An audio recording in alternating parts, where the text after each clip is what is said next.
ఇటీవల వార్తల్లో కనిపించిన నవోదాన్ పథకం ఏ రాష్ట్రంలో ఆహార పంటల ఉత్పత్తిని పెంచడం లక్ష్యంగా పెట్టుకుంది?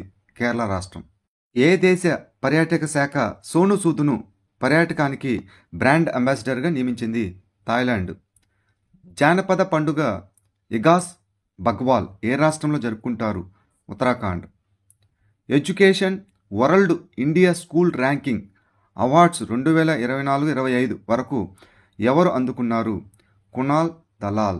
గ్లోబల్ ఎడ్యుకేషన్ మానిటరింగ్ రిపోర్ట్ 2024ను ఏ సంస్థ విడుదల చేసింది? యునెస్కో.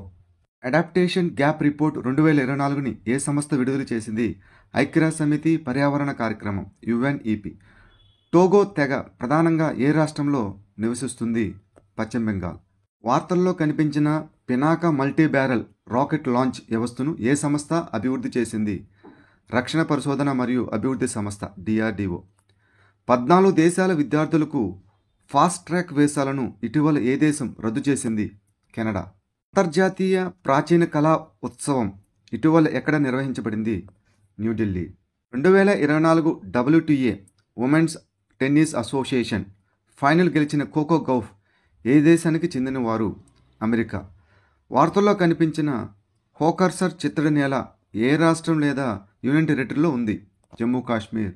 ఐక్యరాజ్యసమితి యొక్క 29వ వార్షిక వాతావరణ మార్పు సదస్సు ఏ నగరంలో ప్రారంభమైంది? బాకు, అజర్బైజాన్ యొక్క రాజధాని. పెట్టుబడిని ఆకర్షించడానికి మరియు ఉపాధిని సృష్టించడానికి ఏ దేశం మైండ్ఫుల్నెస్ సిటీని నిర్మిస్తున్నది? భూటాన్. జస్టిస్ సంజీవ్ ఖన్నా ఇటీవల ఎన్నోవ ప్రధాన న్యాయమూర్తిగా ప్రమాణ స్వీకారం చేశారు? 51వ.